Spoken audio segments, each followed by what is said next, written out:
The U.S. Arab Radio Network is proud to offer the Ray Hanania Show with veteran journalist Ray Hanania, the U.S. correspondent for the Arab News newspaper. U.S. Arab Radio broadcasts content Monday through Friday at 8 a.m. on WNZK AM 690 in Detroit, WDMV 700 in Washington, D.C., and simulcast through stations around the country.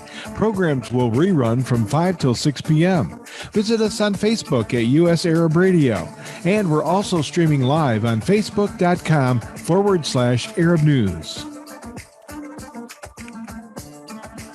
And good morning, everybody. This is Ray Hanania here at the Ray Hanania Show on WNZK AM 690 Radio in Detroit and WDMV AM 700 Radio in Washington, D.C. We're broadcasting on the U.S. Arab Radio Network, online at arabradio.us, and also live on Facebook at Arab News, facebook.com/Arab News, to its 5.8 million followers. Hopefully we'll get all 5.8 million this morning, okay?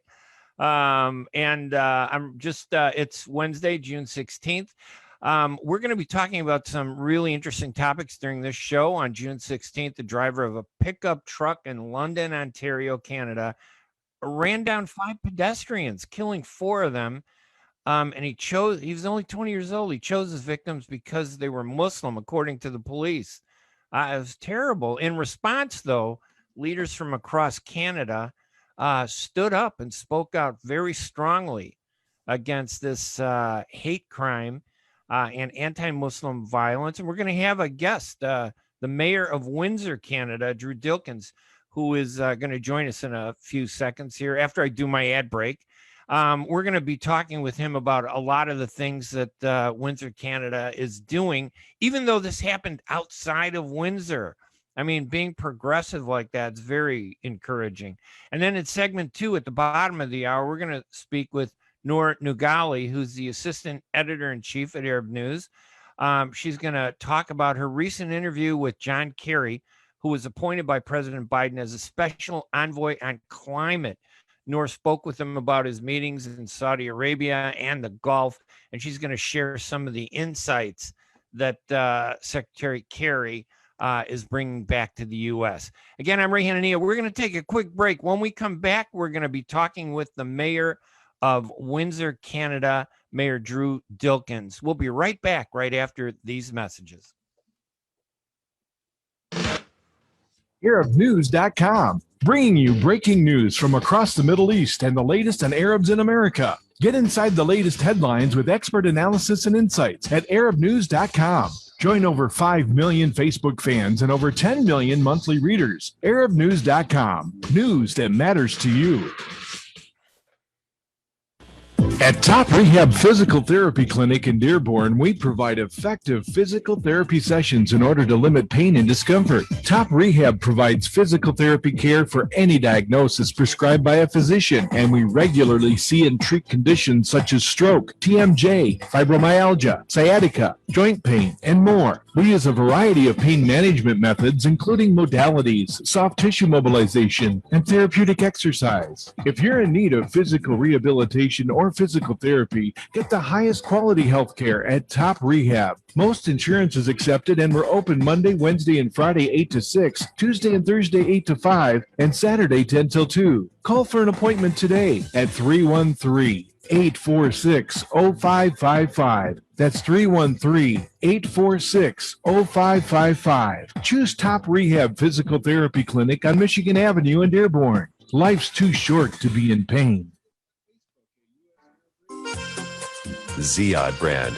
Quality products from our family to yours.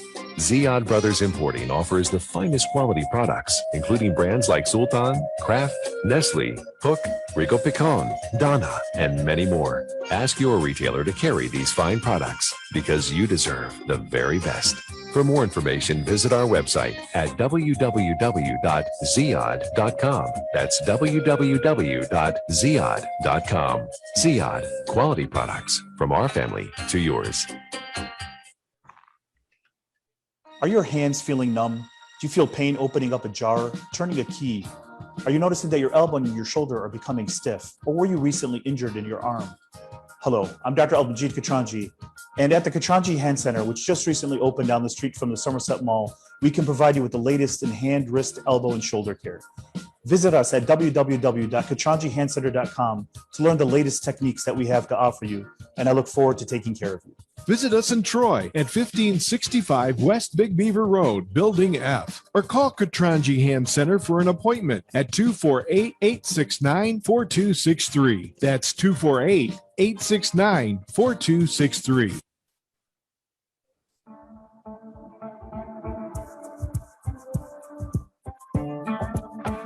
The U.S. Arab Radio Network is proud to offer the Ray Hanania Show with veteran journalist Ray Hanania, the U.S. correspondent for the Arab News newspaper. U.S. Arab Radio broadcasts content Monday through Friday at 8 a.m. on WNZK AM 690 in Detroit, WDMV 700 in Washington, D.C., and simulcast through stations around the country. Programs will rerun from 5 till 6 p.m. Visit us on Facebook at U.S. Arab Radio, and we're also streaming live on facebook.com/Arab News. And we're joined this morning by the Mayor of Windsor, Canada, Mayor Drew Dilkens. Mayor Dilkens, thank you so much for joining us to talk about this terrible event. I really appreciate you taking the time to talk to the Arab and the Muslim community about how much Windsor has been doing in response to what happened. Actually, I think it was like about 150, 200 miles northeast of your city in London. But just the response was very moving, I think. Welcome to the show, Mayor. Yeah, thanks for having me today, Ray. Now, it's really sad. I just want to identify the victim, Salman Afzal. He's 46. He's a physiotherapist who worked in long-term care. His wife, Medina Salman, 44. She was a doctoral student in civil engineering. Their daughter, Yumna, 15. And his mother, Talat Afzal, 74.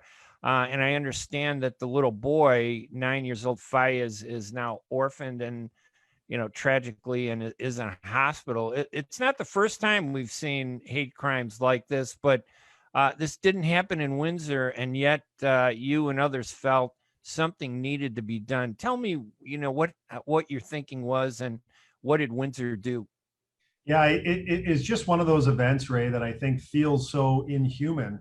And it also is just something that rocks you deep to your core. If you're a parent and you have children, and recognizing that this young 9-year-old innocent boy is now, like you say, orphaned, I think it just impacts any parent, any human, to their core. And of course, the closer it is to home, the more real it seems. And so in my comments to our Muslim community at one of the duas that they held, I basically said, we all know this could have happened here. And that's why it feels so real, because this was so indiscriminate. It was so, you think of any community anywhere in the world where after dinner, a family will go out for a walk.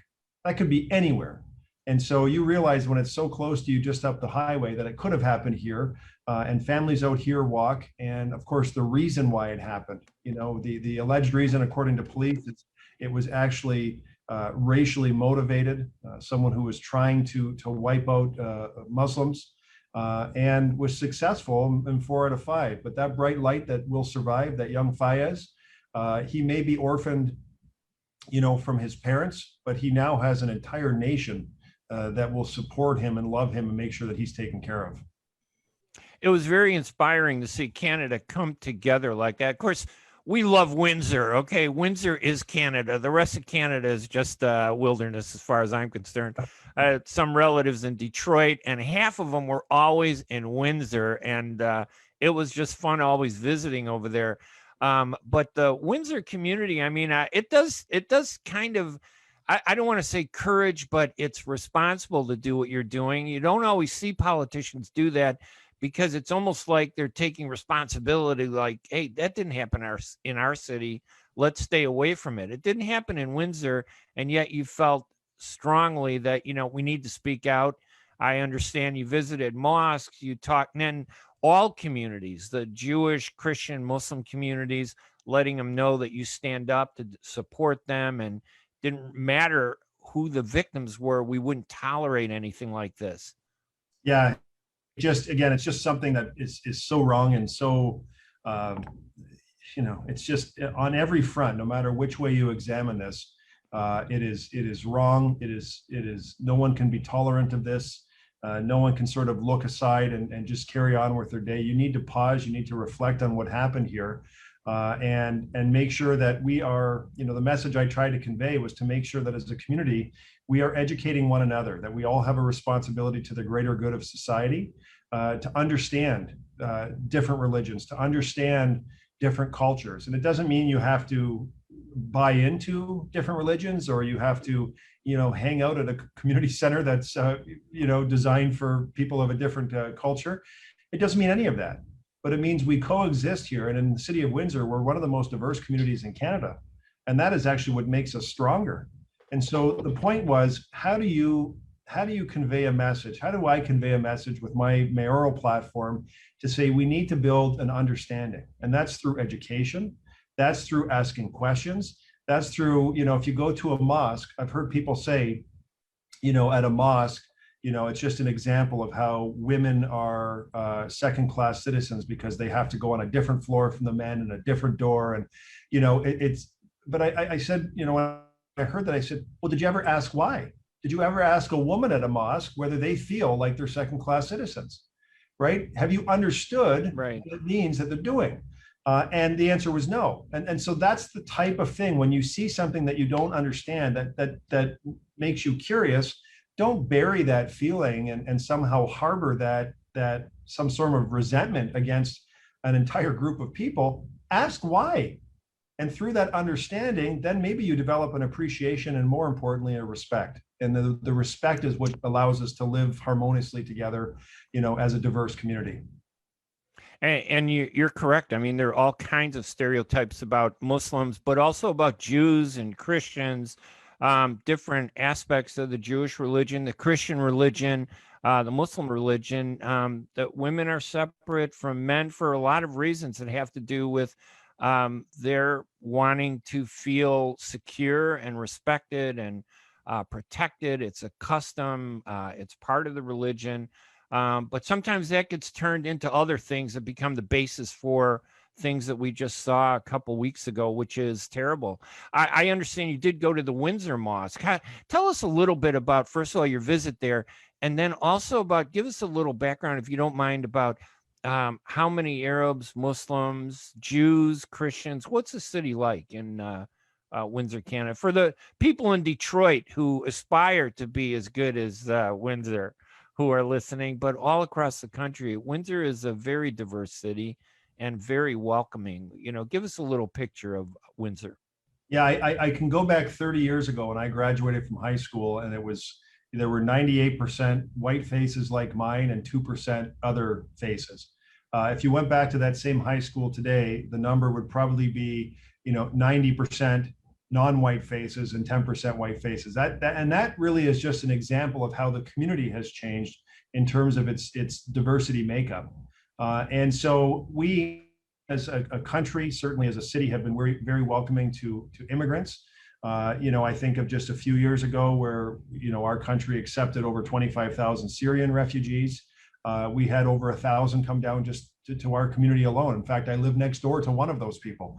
And so it's when you start understanding the story, it really humanizes the trials, tribulations, and the struggles that some people have gone through to come to a country like ours, and to have a better life and to accomplish the same goals that I think all of us have, is to, improve our own life, to raise our children peacefully, to set them on a path for success, and then be able to enjoy, the golden years with, some activity and a good circle of friends, in a safe way, of course. And so there are so many stories, but, in terms of our community, Muslims in our community make up about 5% of the total population, but that's growing each and every day. And, I can't break down every religion, but I can tell you every religion is represented. And the best part of it, they're not shy to represent their culture. When they come to Canada, they don't just throw the clothing that they would wear in their home country in the garbage. And it's worn proudly on the streets, in the malls, in the grocery stores. And it really is just a unique place to live. And I've seen it in my own kids who are in the high school and one's in early university. Just the total change. It's just normal now. The evolution is happening, and the integration is happening, and those barriers that may have once existed 30 years ago are already being broken, which is fantastic. It's this melting pot. This we call it the fabric of society. Everyone's woven into this fabric in Canada. It's on proud display. It's on proud display here, and our community is just richer because of it. And I know that diversity and understanding diversity and the richness of everybody, when everybody respects people, actually strips the stereotypes away from acts of violence, so that you see somebody commit an act of violence and we don't stereotype them and say, oh, that's an Arab act of violence. No, it's an act of violence by a criminal. We don't stereotype the person who committed this terrible act. And we try to stay away from it. And doing so, I think, protects the entire community and separates bad people from good people. What I heard you gave a very inspiring speech at the Windsor Mosque, and it was very welcomed by, everybody there. It sounds like you'd been to the mosque several times. Am I correct? Many times. Yeah, and I'm I have sure. a great relationship with the community. Reach out to them frequently, try and include that community and all of the communities in the activities that we do to make sure that they feel welcome, to make sure that they know that their opinion and their voice is important to me. And of course, when things like this happen, to be there for them, to say, listen, I have your back. I support this. I'm going to stand up and be with you at this particular time, because I know how much something like this hurts. And I know there's a bill. We only got a few more minutes, and I know that your time is really tight, Mayor, and I really appreciate you taking the time to join us to talk to everybody in our audience. It's one of the few Arab radio programs in the country. There are only a couple. One day we're going to have a 24/7 radio show. I don't know if you know Layla Al Husseini. She's working really hard in Detroit to make this happen. But you being here helps us move forward that way and to provide information to everybody. There's a bill in Quebec, I understand, called Bill 21 that would ban the wearing of religious symbols at the workplace for people in different categories. Do you have a feeling about that, or have you looked at that bill, or are you familiar with it? Or I'm not really familiar with it. I mean, I know what I read in the national newspaper, and I know it's so highly political that it's almost like it's not about doing the right thing. It's about winning the battle because someone put forward a bill, and I would say that does not reflect on the feelings that the majority of Canadians have. Certainly not in my community.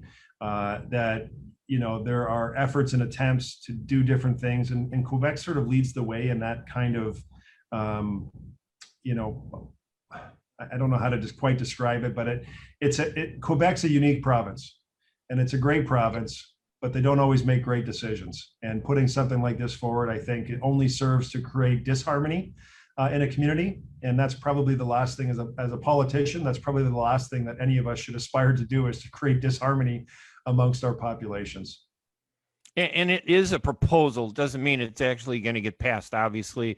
Would this, and just because the system in Canada is so different from where I've covered politics for years in the US, but that would be just in Quebec, or do you know if the bill is supposed to cover the whole country of Canada?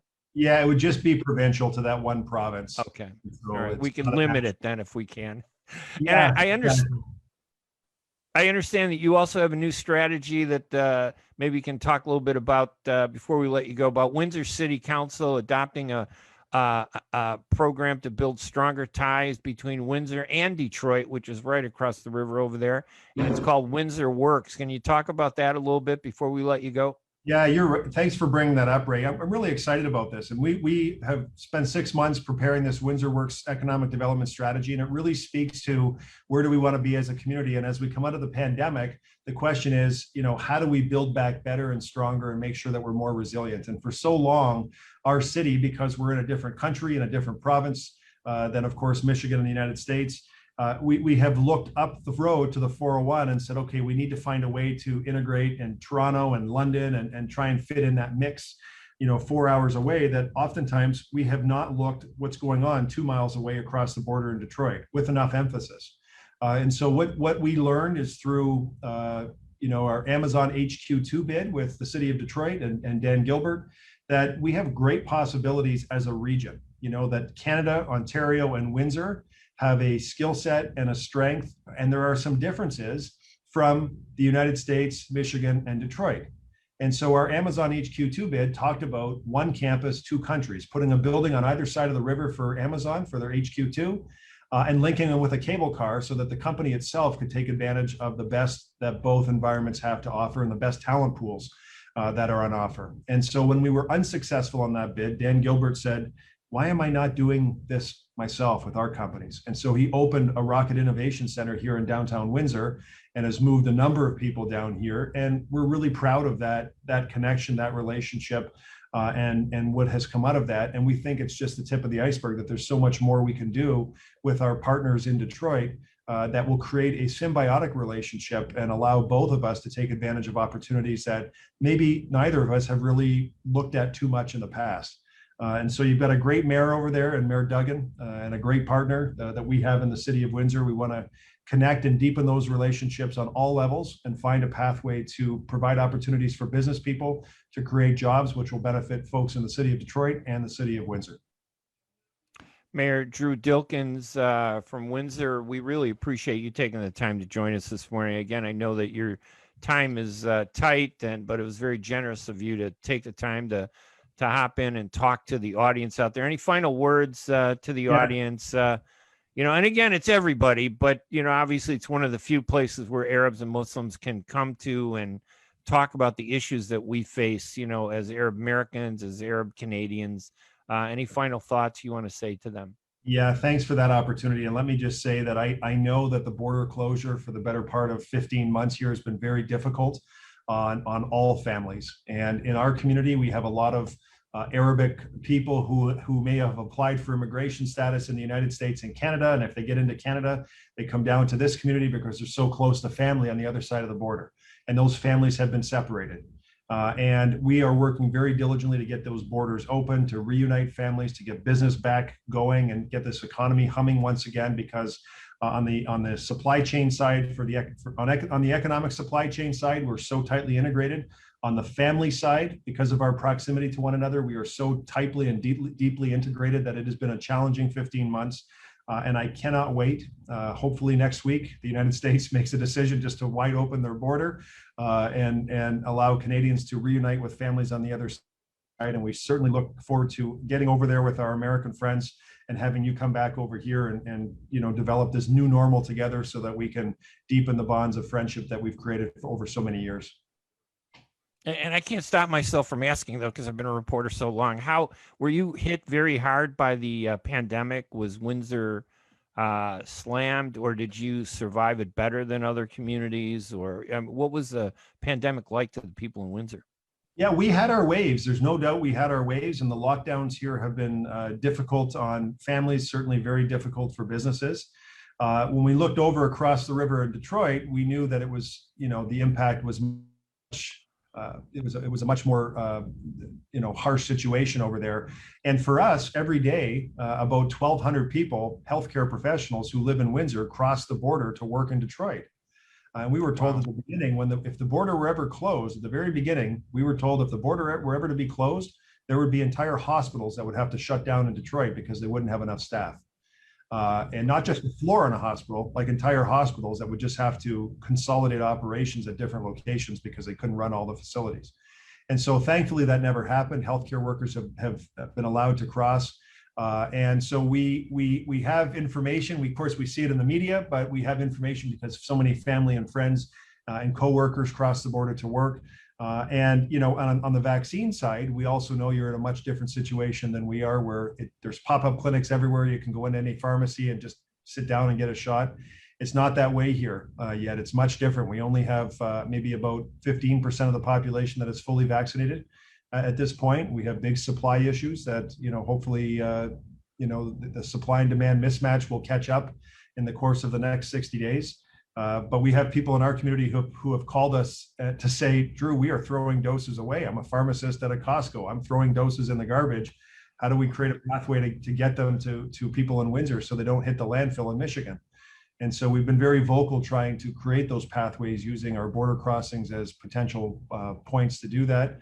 We haven't had a lot of success, and so that's caused a little frustration. But at the end of the day, we're on a track that if everyone is just patient for another 60 or 90 days, we'll probably be at a better spot, at least on our side of the border. And of course, vaccination is the pathway to get us all back together and do it safely. And we all look forward to that day. Mayor Drew Dilkens of the City of Windsor, Canada. Thank you so much, Mayor, for joining us. You have an open invitation. If you ever need to come on and talk to the Arab and Muslim community, we would love to have you on. And I hope that your assistant, your staff, Roberta, and everybody over there, if they need anything, just let us know. Be happy to bring you on. It was a pleasure to have you on this morning. Yeah, thanks for having me, Ray. Have a great day, everyone. You too. You have a great day. Thank you so much. That was the Mayor of Windsor, Canada, Mayor Drew Dilkens, who joined us to talk about the issue of this terrible tragedy that took place about 200 miles northeast of Windsor in London, Canada, in Quebec, where a whole family, 5 Muslims, I think they were Pakistani, but a 20-year-old drove a truck and hit them, killing 4. There's a little boy, 9 years old, that's in a hospital recovering. Just a terrible tragedy. But Windsor, even though it was 200 miles away, Windsor stood up and did everything they could to show support and make sure that the community knew that there were people that support them and wanted to make sure that they're doing well. We're going to take a quick break here at the Ray Hanania Show. We're brought to you by Arab News at arabnews.com. Later on, maybe I'll go through some of the headlines at Arab News. There's some things happening all over the world that Arab News covers and you'll want to know about. We're on the U.S. Arab Radio Network, broadcasting live on WNZK AM 690 in Greater Detroit and WDMV AM 700 in Greater Washington, D.C.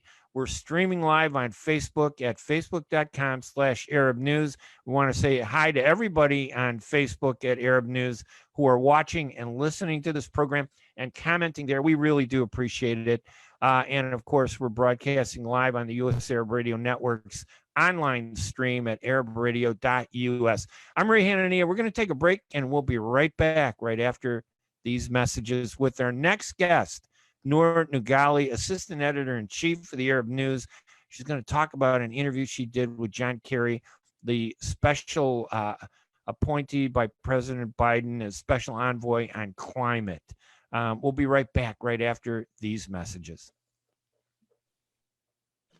ArabNews.com, bringing you breaking news from across the Middle East and the latest on Arabs in America. Get inside the latest headlines with expert analysis and insights at ArabNews.com. Join over 5 million Facebook fans and over 10 million monthly readers. ArabNews.com, news that matters to you. While we've been staying safe at home, scientists have been on a journey. The destination, a COVID-19 vaccine. This journey began decades ago with research into other coronaviruses. Scientists built from there with months of research and development, cooperation with other experts worldwide, and clinical trials on tens of thousands of volunteers of diverse race, age, and health status. They arrived at a safe, effective vaccine, and hundreds of thousands in Michigan have already been vaccinated. But the next step is ours. We need to get the vaccine when we can. Keep wearing masks correctly and taking precautions until we reach our destination, freedom from COVID-19 and getting back to the lives we love. Discover the facts for yourself at michigan.gov/COVID vaccine. A message from the Michigan Department of Health and Human Services. Life is a nonprofit charity that's provided humanitarian aid and development to people and communities for over 25 years, regardless of race, color, religion, or cultural background. When disaster occurs here or around the world, Life for Relief and Development rushes in to provide food, medical aid, and shelter to those in need. Please help improve these efforts. Make your tax-deductible donation to Life now at lifeusa.org or call 248-424-7493. Get ready for an amazing experience at Ishtar Restaurant on 15 Mile Road in Sterling Heights. Enjoy excellent hospitality from owners Ali Al-Baghdadi and Fatty Bonham, serving the best in Mediterranean food. Try Chef Ali Al-Baghdadi's famous shawarma, the best Iraqi grills and food, and the best Arabic and international dishes. Dine in her authentic atmosphere or take out. Call 586-698-2585 or check us out on Facebook. Ishtar Restaurant practices all CDC guidelines and is open every day 11 a.m. to 10 p.m. Have an amazing experience today at Ishtar Restaurant, 3625 15 Mile Road, Sterling Heights.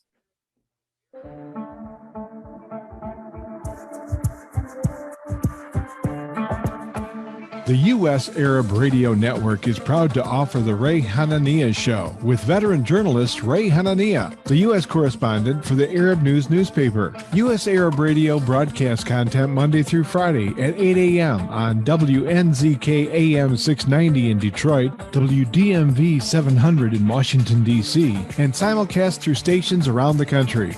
Programs will rerun from 5 till 6 p.m. Visit us on Facebook at U.S. Arab Radio, and we're also streaming live on facebook.com/Arab News. And welcome back to the Ray Hanania Show here at WNZK AM 690 Radio in Detroit and WDMV AM 700 Radio in Greater Washington, D.C. We're streaming live on Facebook at facebook.com/Arab News. And also on the U.S. Arab Radio Network, run by Layla El Husseini, a pioneer in Arab American and Muslim American journalism at arabradio.us. We appreciate all of the support. This program, by the way, will be rebroadcast at 5 p.m. tonight in Detroit. And one day we'll have a 24/7 radio show that'll be live all day and all night. And I just want to respond to somebody that posted on Facebook at Arab News that saying, yeah, well, it's white people that get blamed for everything. No, that's not true. That white people don't get blamed for everything. People get blamed. Criminals get blamed for everything. Nobody gets blamed because of their race. Nobody gets blamed because of their religion. A lot of times they get targeted because of their race. They get targeted because of their religion. But no one is blaming and stereotyping. That's exactly the opposite of what everybody wants to do. I'm really proud now to have on as our guest Noor Nugali, who's the assistant editor-in-chief at Arab News, and she's here to talk about her recent interview with John Kerry, who was appointed by President Biden as his special envoy on climate. Noor spoke with him about his recent meetings in Saudi Arabia and the Gulf on mutual goals regarding climate change and protecting the environment. They had a meeting, I think, just this morning, right, Noor? Welcome to the program. Thank you so much for having me, Ray. It's such a pleasure. It's always a pleasure, actually, to be talking with you. And we have some exciting news. So basically, Arab News today interviewed the U.S. Special Envoy for Climate Change, Mr. John Kerry. And it was an interesting interview, Ray. I must say so myself. And afterwards, he left to meet with our Crown Prince, Prince Mohammed bin Salman. And basically, what he told me was he was impressed by the Saudi Green Initiative, and he thought it was both exciting and challenging. And those words come on the heels of the meetings that have been taking place across the region. And just so you know, I'm a little distracted because I'm trying to get that file of one of the questions that you did so that we can play it. And maybe what we'll do is we'll take a break in a few minutes, and then I'll play that file for you. But computers are too complicated. Okay. I agree. And I'll figure out a way. We'll do a break in a little bit to do that. But what was he like? You know, I got a chance to meet John Kerry when he was a senator many years ago, and he's just a nice guy. What was he like talking to him? For you, what was the interview like? Absolutely. He is a sweetheart, if I might say so myself. He was very kind, he was very cordial, and we had a lovely interview. And he didn't have much time though, and he did give it to Arab News for the interview. And what we spoke about basically was climate change and how the region is participating in that greener kind of going forward.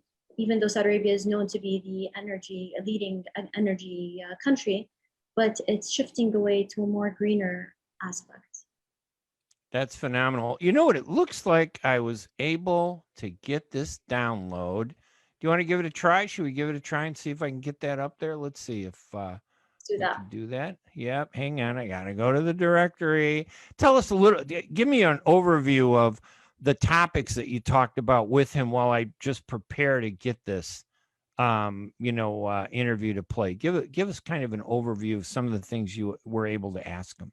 Obviously, climate change was on top of our lists, but we also had a very important question because, as you know, the previous administration pulled out of the Paris Agreements, and this administration is keen to progress and be a part of that global climate change discussion, even appointing Mr. John Kerry as the Special Envoy.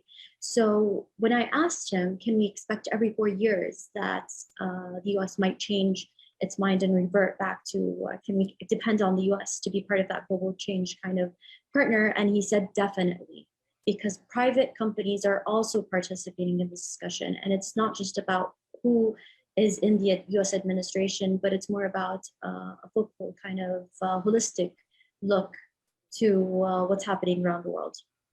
All right, let's see. I think I have this queued up. Let's go ahead and see if we can open it. Hang tight, Noor, and everybody out there. Let's play this video clip of Noor interviewing the Special Envoy on Climate, John Kerry, for President Biden. Let's see if that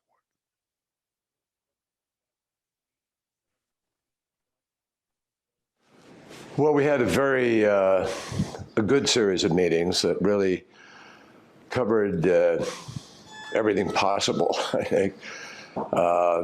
And His Royal Highness Prince Abdulaziz pulled together his experts, and we spent a lot of time really going through every aspect of what Saudi Arabia is doing currently and what it can and will do.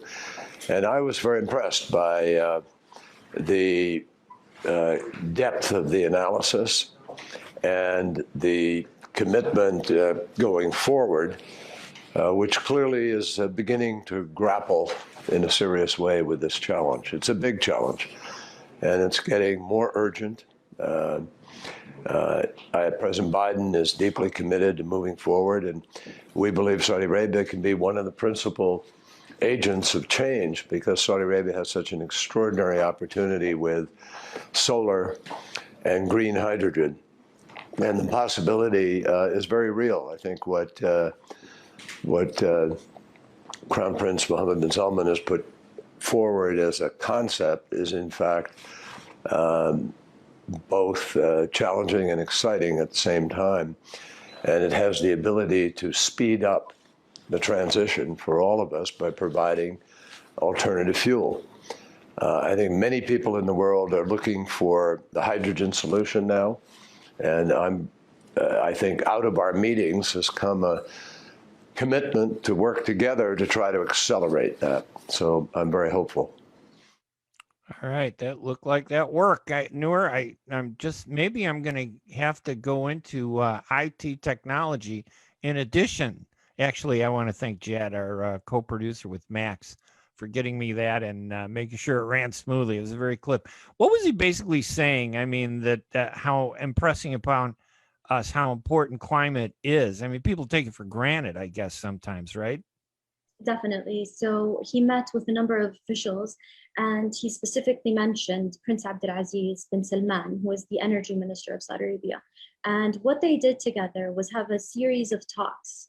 And it seems like it went really well because he emphasized on that point and discussing it with different analyses and how they can be more greener. I do have to go back and mention that one of the aims of Saudi Green Initiative is to cut carbon dioxide emissions in the region by 60%, Ray. And they need to do this. Yes, this is not an easy number. And what they're trying to do is use renewables to produce 50% of the kingdom's energy by 2030. This is no easy feat by far, if I do say so myself, but it is something that the kingdom is striving to do. And I think it might happen because the country is serious about going forward and to become more greener. Yeah, and is it, I mean, when people think about the Middle East, so now I'm in Chicago and the United States, and when I think about climate pollution and all that stuff together, I'm thinking of Los Angeles, which is in a bubble of fog and smog and all kinds of problems. I don't see that is there a problem with, climate issues? I mean, do people in the Gulf and Saudi Arabia, do they sense and feel this issue also the way we do? I mean, we take it for granted. It's just us, but it's everybody. I think smog is an issue and fog is an issue that all countries with highly populated cities do go through. And this is the normal. And the world is trying to work together to lessen all those, carbon dioxide emissions and all of that.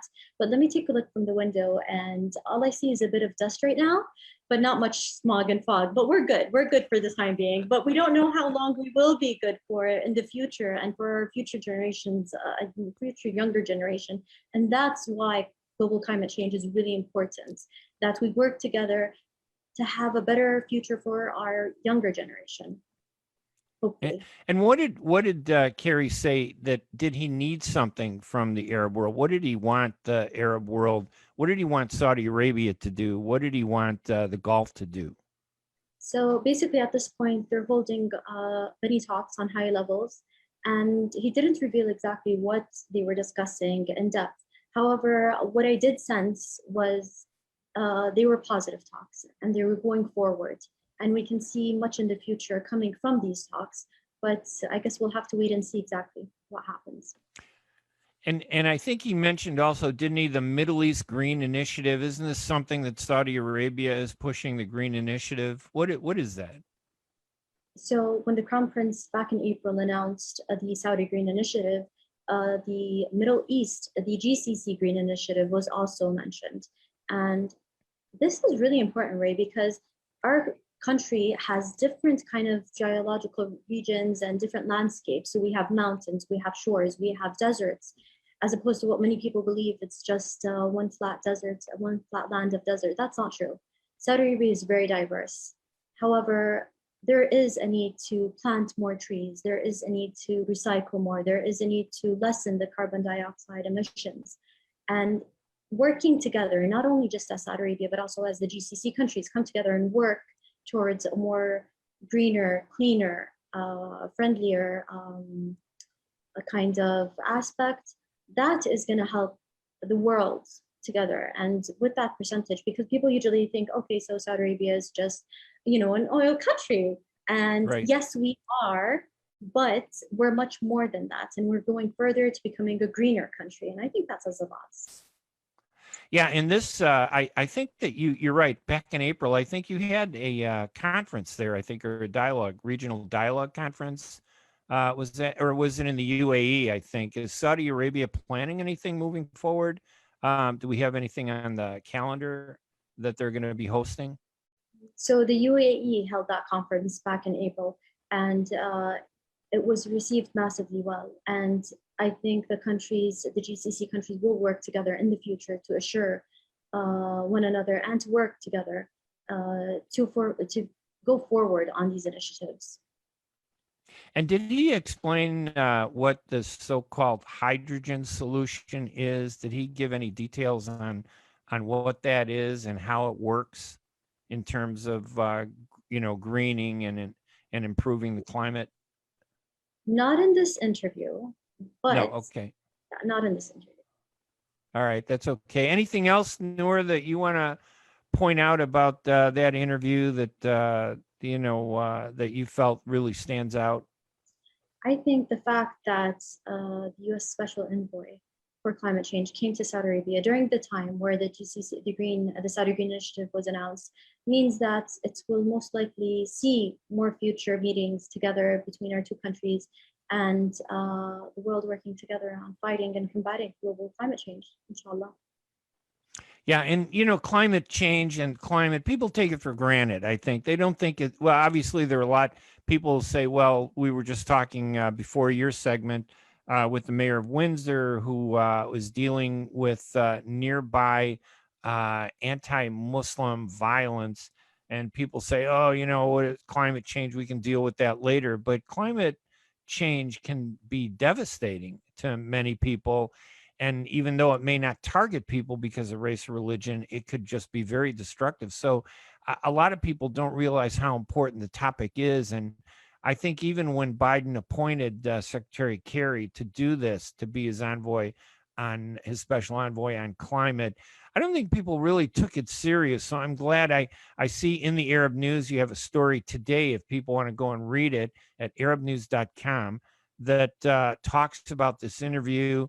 It has some of the clips from John Kerry and what he said. It's a great story, by the way. And again, Noor, it's always a pleasure. I think this is your second time on the radio show, right?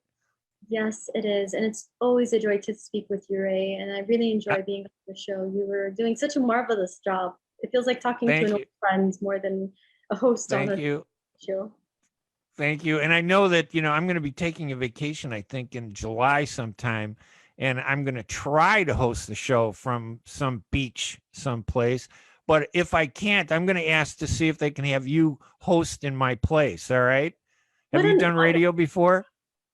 Oh, Ray, I could never live up to you. Please. Oh, no, believe me, I'm easy. You can do it. Believe me, you do. You'll be even far better than me. But I'm going to suggest that if because you're our veteran guest. You've been on twice. So that's more than anybody else.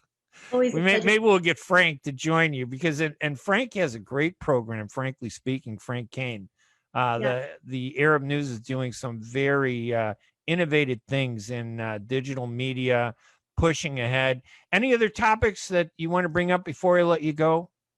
I really believe that everyone should take global climate change seriously and invest in recycling and just doing as much as they can to help the world and the climate. If not for ourselves, at least for the next generation to come. All right. Noor Nugali, the assistant editor at Arab News, who is joining us to talk, the assistant editor-in-chief at Arab News, who's talking about her recent interview with John Kerry, President Biden's special envoy on climate.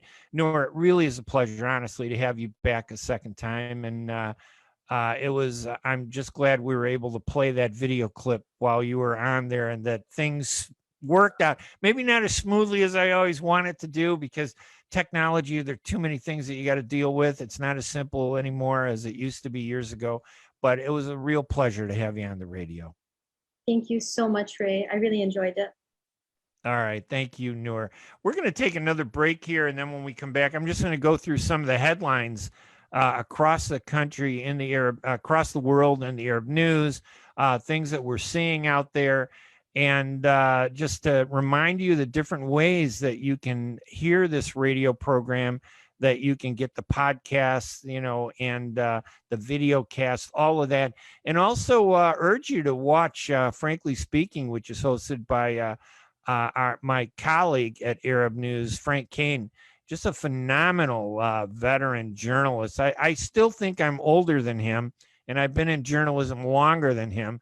But, he's very challenging for me. He's just a great, smooth operator when he's in front of that mic. I got to figure that out. I think radio is a little more free than doing the TV stuff, even though we do a video broadcast. All right, listen, let's take a quick break. And when we come back, we'll talk about some of the headlines that are in the news as we finish out the program. Thank you, everybody. We'll be right back right after these messages. ArabNews.com, bringing you breaking news from across the Middle East and the latest on Arabs in America. Get inside the latest headlines with expert analysis and insights at ArabNews.com. Join over 5 million Facebook fans and over 10 million monthly readers. ArabNews.com. News that matters to you.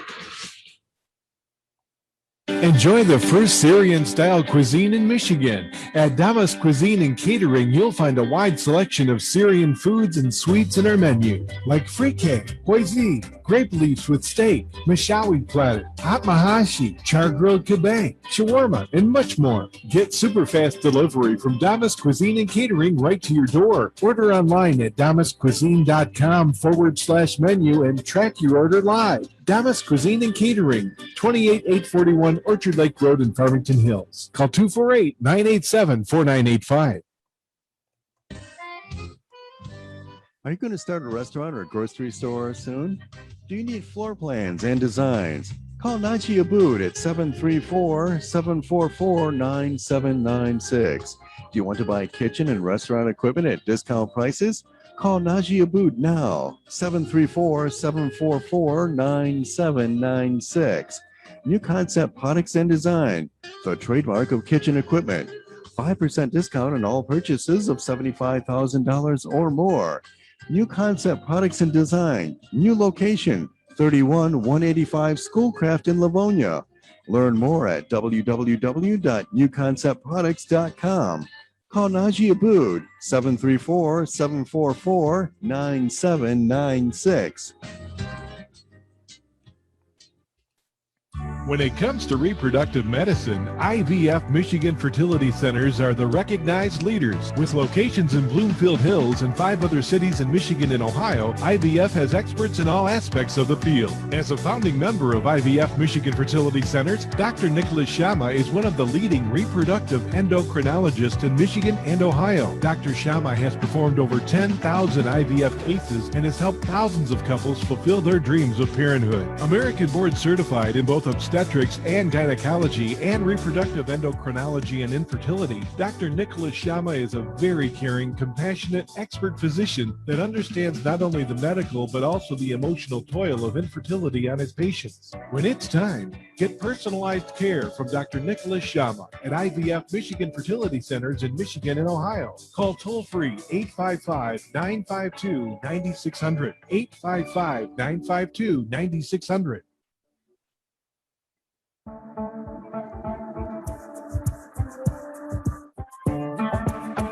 The U.S. Arab Radio Network is proud to offer the Ray Hanania Show with veteran journalist Ray Hanania, the U.S. correspondent for the Arab News newspaper. U.S. Arab Radio broadcasts content Monday through Friday at 8 a.m. on WNZK AM 690 in Detroit, WDMV 700 in Washington, D.C., and simulcast through stations around the country. Programs will rerun from 5 till 6 p.m. Visit us on Facebook at U.S. Arab Radio, and we're also streaming live on Facebook.com/Arab News. And welcome back to the Ray Hanania Show. It is Wednesday, June 16th. Now, our show is here every Wednesday morning, 8 a.m. Eastern Time. I believe that's 3 p.m. in Saudi Arabia. That's 7 a.m. in Chicago. I think it's 3 o'clock in Jerusalem. We get audiences and emails sending us questions all the time. And we're broadcast live on Facebook at facebook.com/Arab News, where a lot of people are watching this broadcast. And I want to thank them because I know that you got so many other things that you need to do or you have to do, and you take the time to join us, either listening or watching us. But if you can't and you don't get a chance to hear the show live, it is rebroadcast in Detroit at 5 p.m., but we also do a podcast, a video podcast and an audio podcast. The video podcast, I believe, or at least segments of it sometimes, are at YouTube, the Arab News channel on YouTube. But all the audio podcasts are available for download and listening on all the major podcasting distributors like Podbean, iTunes, Spotify, Anchor, all of them. And you can go to arabnews.com/Ray Radio Show to see that list of different podcasts where you can get all the information. WNZK AM 690 radio is just phenomenal to broadcast us every week, and also WDMV AM 700 in Greater Washington, D.C. region, where we speak to the members of Congress, the Senate, and the White House, to the president. He could hear us as we're broadcasting here right in his neighborhood. So this is an important thing for Arab Americans. We need to do a better job of communicating as Arab Americans to get our views out, and radio is a very powerful way to do that. And I urge you, don't forget to check out the Arab News interview program, Frankly Speaking, with journalist Frank Kane. I think that's at Arab News / Frankly Speaking. You could get his podcast. I know if you go to arabnews.com, you can find his program. He's in his second season, and he's done some phenomenal interviews, from that region of the world that impact everybody across all kinds of international lines. I'm just proud to have all of you down there. I was looking at the Arab News newspaper today, and of course, I should say thank you to our guest, Noor Nugali, the assistant editor and managing editor at Arab News. She was just phenomenal talking about the interview she did with John Kerry. There's a story about it at arabnews.com that you can read and get all the information on what he said about climate, which is a very important topic. And Windsor Mayor Drew Dilkens, who we interviewed at the beginning of the show. Now, he had a very tight schedule. I wanted to keep him on, a little bit longer, but we were kind of pushing it a little bit with him because he had so many meetings, but he was so generous to open his meeting schedule and put us on, his schedule so that he can spend some time with us to talk about why it was so important to stand up with the Muslim and Arab community in the face of this violence that took place June 6th in London, in Quebec, Canada, in which a family of 5 were struck down by a driver. He was only 20 years old. Why do you do that? 20 years old, you strike down people and kill them. 4 people in the family were killed, all Muslim. And the police said he did it on purpose because they were Muslim, they looked Muslim, and he targeted them. But it was so nice that Mayor Dilkens in Windsor, who was 200 miles away, felt the need to stand up and reassure the Muslim community in Windsor, Canada, that they were safe, that people stood by them. Jews, Christians, and Muslims, we all stand together, regardless of the color of your skin, black, white, brown, yellow, or olive, as I am Arab. Everybody in his eyes are the same. We don't blame a race for the actions of a criminal. This 20-year-old, he wasn't reflective of whether he was white or whatever he was. It doesn't matter. It was his criminal act that was horrible. Not his race, not his background, not his religion, but he did target people because of their race and religion. And that's a horrible thing to see. So it was so nice to have Mayor Dilkens stand up and say that the country stands with the Muslim and Arab community, as they do with others when the victims are Jewish or Christian or other ethnic or national groups. So it was just a nice moment. You could read about all this stuff too at arabnews.com. That Biden and Putin are getting ready for their big summit. It's going to be interesting to see what happens there. A lot of op-eds. I write an op-ed column every week. I think my op-ed column comes out today, later today, Wednesday, which maybe would be Thursday morning in Saudi Arabia. The time difference is always a hassle. But anyway, listen, I just want to say thank you for joining us this morning. I really appreciate it. We're here every Wednesday morning, 8 a.m. EST, Eastern Standard Time. You can hear this program. And if you miss it, go to arabnews.com. You'll find the link to our podcast. I want to thank everybody, our producers, everybody at WNZK, and everybody at WDMV Radio in Washington, D.C., Hernan and Mike for getting everything on the air. You guys have a great week, and we will talk to you next Wednesday with new guests and new topics. I'm Ray Hanania. Bye-bye, everybody.